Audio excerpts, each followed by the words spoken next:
Salut à tous, c'est Punisher. Aujourd'hui, on se retrouve pour une nouvelle vidéo. Une vidéo où je vais vous expliquer euh, tous les types de vélos euh, pour une pratique, enfin un vélo où vous allez pratiquer votre passion, donc que ce soit BMX, VTT, ou voilà, enfin bref. Donc déjà, je vais vous parler des VTT en aluminium ou en carbone. Ces deux-là, je vais vous parler. Alors, aluminium. Donc, comment on sait que c'est un vélo aluminium? Tout simplement, donc, par exemple, le mien, hein, le 340, là, que vous voyez, c'est en aluminium. Tout, juste, vous le voyez à la soudure. Quand c'est aluminium, il y a forcément les soudures qui apparaissent. Donc, là, vous pouvez vous dire que c'est un VTT en aluminium. Ensuite, euh,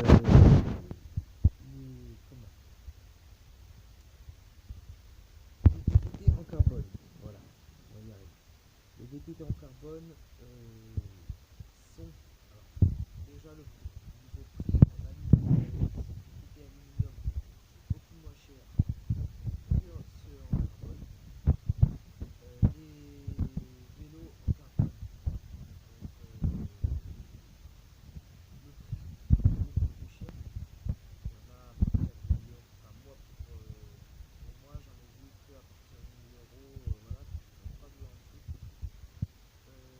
De deux, c'est très fragile, plus fragile que le 340 en aluminium.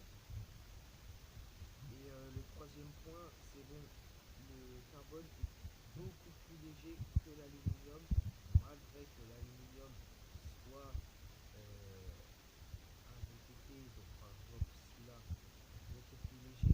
Moi je sais que le mien, dans mes autres vidéos, vous avez pu voir mon autre VTT, il est beaucoup plus lourd que celui-là, que le 340. Le 340 est beaucoup plus léger, mais en carbone, c'est beaucoup plus léger.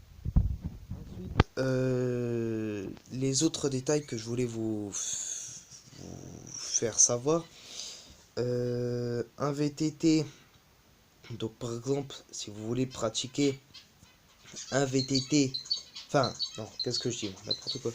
Si vous voulez pratiquer pour le loisir de rouler en VTT, pour le loisir de se promener, pour faire des belles balades, voilà, vous prenez un VTT, voilà.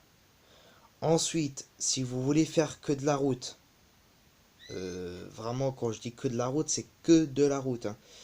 Prenez un vélo de ville, donc un vélo de ville ou un vélo en carbone, hein, de compétition. Euh, Après le BMX, comme vous le savez, pour la plupart, c'est que pour faire des figures, pour voilà. Euh, Prenez pas un BMX pour pratiquer le VTT, donc pour pratiquer des balades, voilà. Ça, vous allez subir, vous allez avoir mal partout, ça va pas être confortable, c'est horrible. Ensuite, le VTTC, bah voilà, hein, comme le vélo de ville, comme voilà, pareil, hein. Donc je voulais vous faire savoir que chaque vélo a son importance. Ensuite, j'ai oublié le VTT DH, hein, donc pour l'enduro, pour VTT, pour les descentes, tout ça, il faut vraiment un VTT. Donc le VTT aura beaucoup plus de vitesse.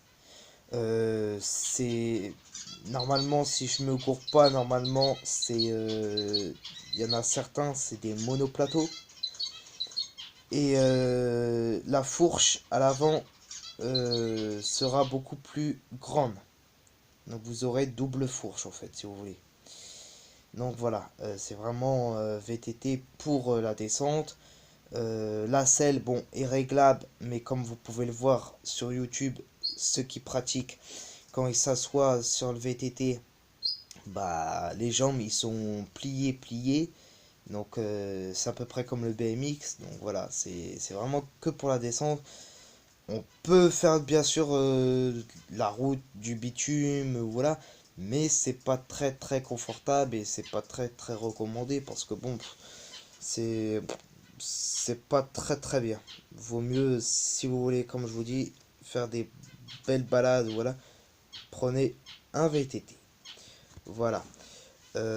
Pour le VTT, bah franchement, ça passe partout, c'est mieux. Donc pour ça, je préconise le VTT. Ça sera tout pour cette vidéo là, et moi je vous dis à plus tard. Ciao ciao.